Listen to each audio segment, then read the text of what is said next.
Hello, hello. My name is Elise. Welcome back to my channel.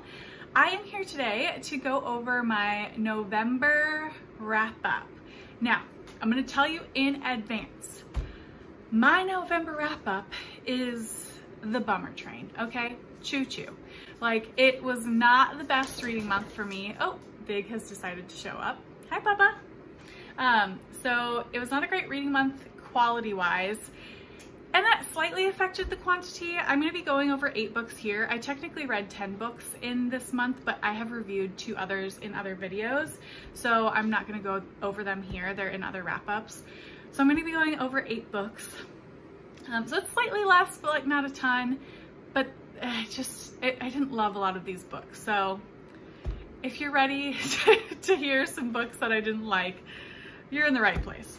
There are some good ones though. So I will say, if you want the breakdown ahead of time, I had a 2-star, which I think is maybe like the 5th 2-star I've had this year, because I'm not afraid of DNF books. So normally I don't finish a book that's going to be 2 stars, but I did. I had a bunch of 3 stars, like 5 or 6 maybe. And then I had 2 4 stars and a 5-star. So that is the breakdown. But as always, we're going to go over them in the order that I read them. And see what comes up. So let's do this thing.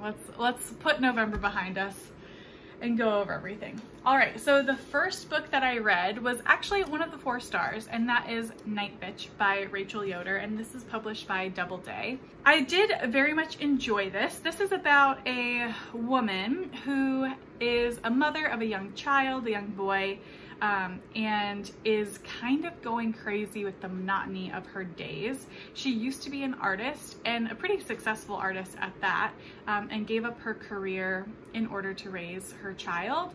And in the beginning she talks a lot about the mom guilt that pops up for her leaving her child in daycare, and that she just can't cope with that. That was worse than her giving up her career, so she decides to stay home. And then she just hates it. She just hates it. She hates how much her kid is dependent upon her, and her child, I think in the book, is like, I don't know, around 5 maybe. I might be making that up. So they're not an infant. And yeah, I think is resentful of that, is resentful of the loss of her career, resentful of her husband, who's just like a freaking dunce. Like, he's the worst. He does nothing. And he travels all the time for work, and then wants to have fun and enjoy stuff when he's home, and at the expense of her. So that's a lot of what's going on. But the premise, the tension in the book, is that she thinks she's slowly turning into a dog. So there's that. And she doesn't try to hide this. So she's very open about communicating to her husband and her kid that she thinks she's turning into a dog. And we slowly follow that progression as it escalates. And part of the mystery of the novel is you're not sure if she really is turning into a dog or if it's in her imagination. You're unclear, and you're trying to kind of figure that out along the way, I guess. Yeah, so I really liked the commentary on motherhood. I think they did a great job with that. I liked how dark this went. This gets gory. Very gory. I was surprised. And that's a little bit of what I didn't like about this book. I think it was gratuitous. I don't know. I rarely say that, but I just didn't get the point of why it was getting so gory and violent. It didn't make sense for me. That wasn't necessary to get the point across, so I'm just confused. I'm left confused over that. So that was a little bit of why I didn't like it. I also think, in some ways it played a little melodramatic for me in that sense. So it turned me off a bit, but I still overall liked it. The ending is wild. I was very surprised by the ending. And of course, there's lots of good commentary about art. So if you're interested in that, you might enjoy this as well. So that was Nightbitch. So we started off pretty well. Then we went to a 3-star book, and that is Burntcoat by Sarah Hall. And this is published by Custom House. And this one is actually very similar to Nightbitch in some ways. So this also follows a woman protagonist who is an artist, but it also is kind of a pandemic novel. And there's there's 3 storylines that you're following, and you flip between all of them in no particular order. It doesn't follow chronological order or anything like that. And one is her with her ex-partner who was abusive, and then her with her mother, and her mother is ill, and then her with her current partner. And you're following all of those and how they're intertwined. And ultimately for me, it just didn't fit together well. It felt so fragmented and not in a way that made sense to me. And I think some storylines were clearly superior, and I didn't like the way the pandemic was folded into this. I felt like it was like an extra thing that was tried to shove in at the end, and like it wasn't explored enough to be put in, I guess is what I'm saying. But yeah, it fell a little bit flat for me. I enjoyed the relationship with her mother and that how complicated and nuanced it was. That was one of my favorite parts of the book, but overall, this didn't hit the way that I wanted it to. So that is Burntcoat. Next one was a book I read from the library, and that is What Moves the Dead by T. Kingfisher. And this is the first T. Kingfisher I've read. I know they're very popular at the moment. And I read this specifically because it's supposed to be a retelling of The Fall of the House of Usher, which is my favorite by far work from Edgar Allan Poe. I love that short story. And so I was very excited to see a retelling of it because I've never read a retelling before of that story. And this fell flat for me. So I will say, lots of people love this, so you might enjoy it. I'll try to be specific about why I personally didn't like it, but I do think it is like some personal preference, and not necessarily that it was bad writing per se. But if you don't know the general plot of The Fall of the House of Usher, it is very creepy and eerie in tone, and it's about the House of Usher, where this family lives, that seems to be slowly killing the people that live there, or at least like infecting them and making them ill. And there's lots of, it's like run down, and there's lots of things growing everywhere, very creepy and gothic. So that's generally the plot, and they're trying to figure out what's going on. There's an outsider that comes in and they try to figure out what's going on. So that's the setup. But the reason I didn't love this is the tone, I think, mostly. So I understand now, I didn't understand before, that T. Kingfisher I think has a pretty comedic tone, and it's almost like campy in a way, but it's very light. Like this almost read YA to me, which I didn't like, and I didn't like the humor, like the sweet saccharine humor about it. I really disliked, and I don't think it fit with the story, and it wasn't what I personally enjoyed about the original story, so I really missed that, and it felt bizarre for me to like have like cute little punny jokes throughout it. So I don't know, that's the main reason I didn't like it, was the tone. But if you like other T. Kingfisher stuff, I'm sure you'll like this. I also didn't like the take on the disease. It just like, it didn't work. It felt so like hero's journey to me, and I didn't like that either. I don't feel like that was in the original story. So yeah, that's a little bit of why I didn't like it, but overall I don't think it's poorly written, it just wasn't for me. So that is published by Tor Nightfire. Okay, if the angle has changed, my bad. I realized I forgot a book, so I'm gonna insert that now, and that is the 8th volume of Spy Family. If you know, you know about this series. This is a manga series that follows a spy named Twilight who is tasked with infiltrating this private school because they need to get close to one of the parents of a child there. And that person like never goes out in public except for school events. So they need to find a partner and a kid so they can get into the school. And they do that, but what they don't know is that the child that they have adopted is a telepath, and the person that they have married is an assassin. And none of them know any of this about each other. So that's the premise. This is the 8th volume, the latest volume to come out. This one I think is like middling in the series, and that's really due to the fact that this is a side plot. You don't get any payoff for like the meta narrative that's going on. So it's just so-so. Still enjoyable, but just so-so.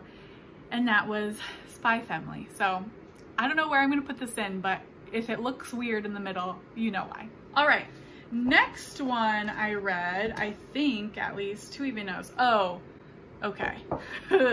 Next one I read is the one that I really did not like, and that is Not One Day by Anne Garreta. This is translated from the French by Emma Ramadan.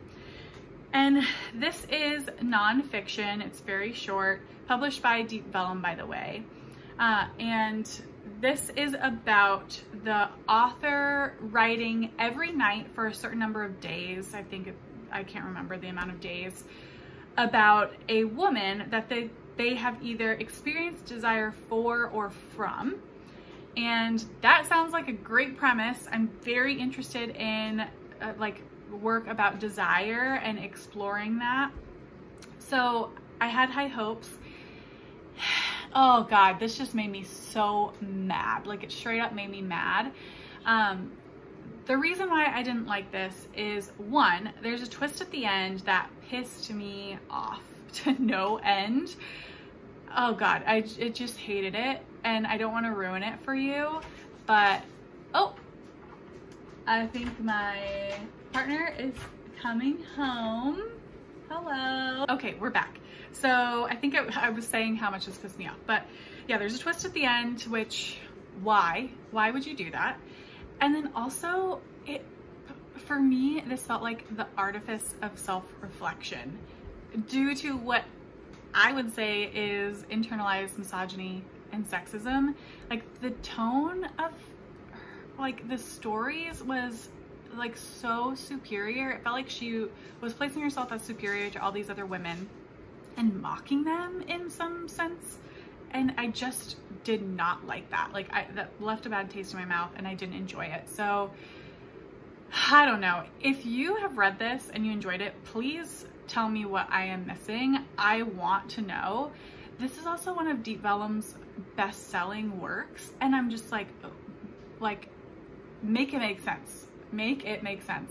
So please tell me what I'm missing from this if you've read it. So that was Not One Day.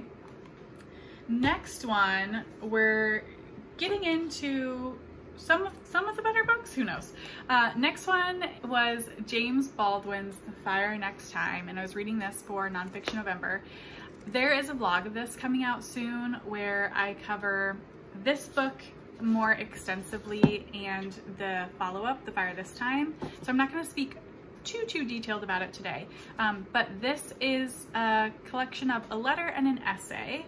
The letter is to his nephew, who is also named James, and then the essay is about his take on racial tensions in America at the time that he's writing it, it's on the centennial anniversary of the Emancipation Proclamation.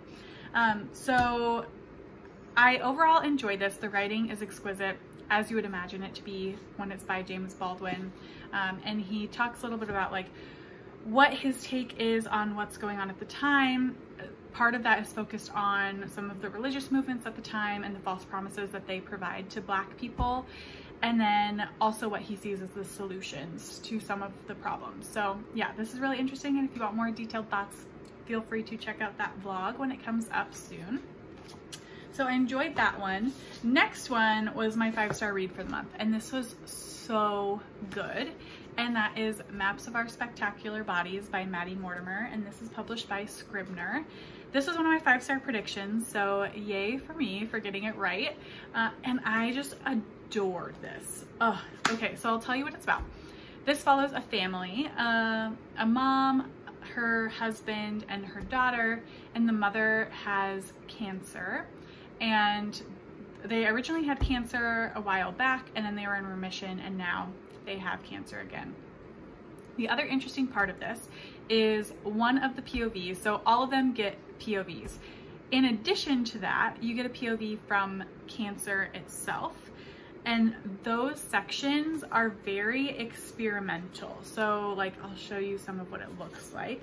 So whenever cancer is talking, the format shifts in the book.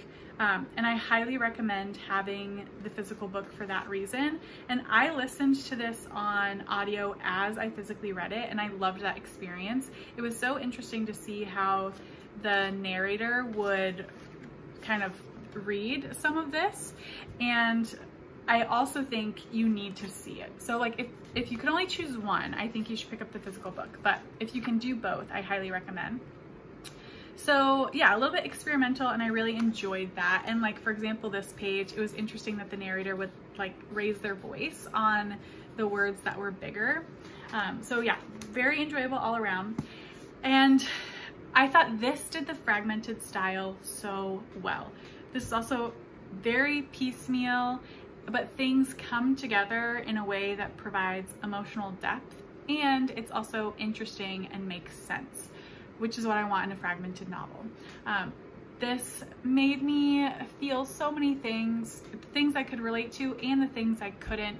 They just felt meaningful and realistic, and I appreciated that. It talks a lot about the collateral damage that happens when someone is dealing with a terminal illness, and it showed a lot about how your past impacts your future and kind of butterfly effect type of things.